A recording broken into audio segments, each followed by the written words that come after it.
Israel ug Iran war. Unsay tan-aw sa Biblia? Mga kaigsuonan, maayong adlaw kaninyong tanan. Karon daghan kaayong balita bahin sa tensyon o gubat tali sa Israel ug Iran. Daghan ang nahadlok, daghan ang nangutana. Pastor, mao ba niya ang katapusan sa kalibutan? Natuman na ba ang prophecy? Unsa man gyud ang angay natong baruganan? Isip Kristohanon. Karon natong tan-awon, dili pinaagi sa emosyon, dili pinaagi sa politika, kundi pinaagi sa pulong sa Dios. Una, ang gubat dili na bag-o sa kalibutan.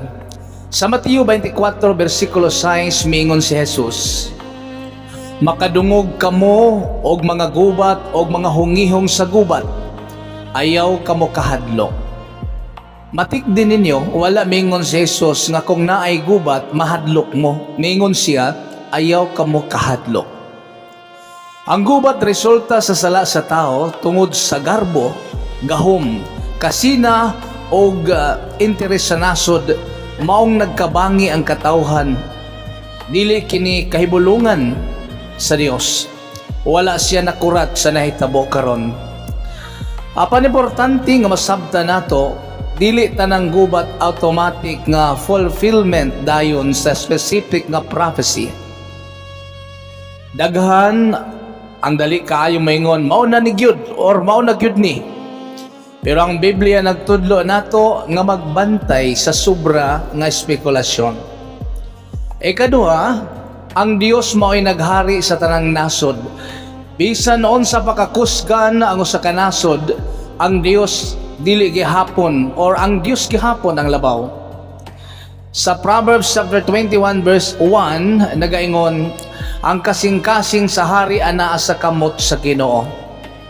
Ang mga leader sa Israel, ang mga leader sa Iran, ang mga leader sa dagkong nasod naa sa kamot sa Ginoo. Ang ilang mga desisyon dili labaw sa gahom sa Dios. Ang Ginoo mao'y nagkontrol sa kasaysayan. Mga igsoon, kung tanaw nato ang Biblia or kung tanaw nato ang balita, mora grabe ang kagubot. Pero kung tanaw nato pinagi sa mata sa pagtuo, makita nato nga ang Dios dili gyud mapildi.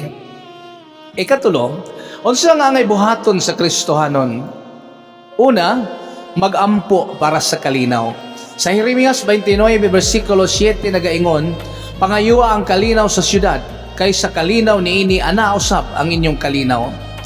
Dili kita magampo nga pildihas sila.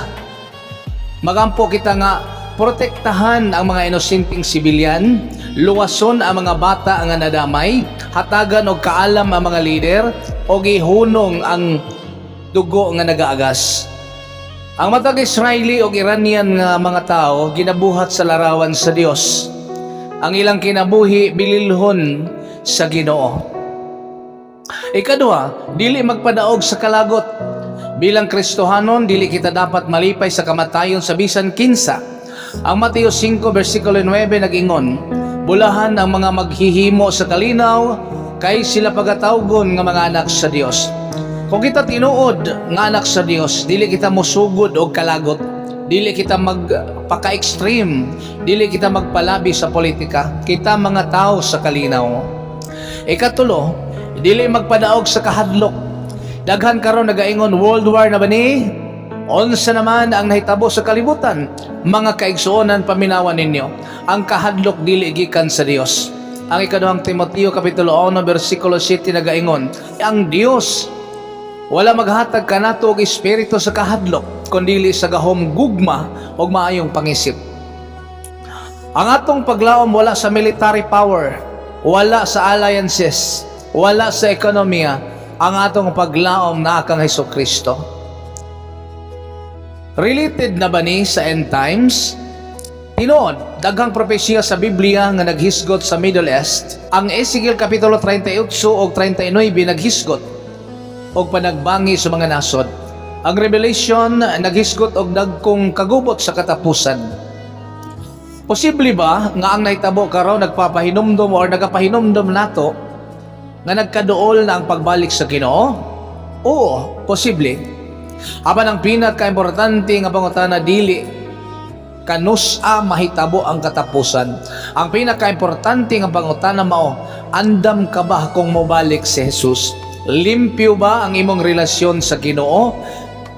Nagkinabuhi ba ka sa pagtuo o pagkamasinugtanon? Ang gubat dili ang warning sa politika, warning usab kini sa espirituhanong kahimtang sa tao. Bisan unsa pa ang mahitabo sa kalibutan, ang Dios dili magbag-o. Ang Hebreohanon Kapitulo 13 versikulo 8 nagaingon, si Hesukristo mao gihapon kagahapon karon og hangtod sa kahangturan. Ang mga nasod magbag-o, ang mga leader magilis-ilis, ang mga alyansa mabungkag, pero ang trono sa Dios nagpabiling lig-on. Mga kaigsuonan, ang gubat tali sa Israel ug Iran nagpahinomdom nato nga ang kalibutan na kinahanglan og manluluwas. Dili armas ang solusyon sa tao, dili bomba ang makahatag og tinuod nga kalinaw. Ang tinuod nga kalinaw naa kang Hesukristo.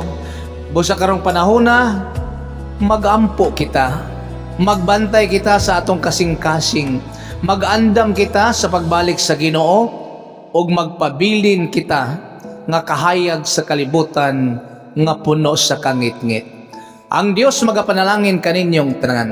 To God be all the glory.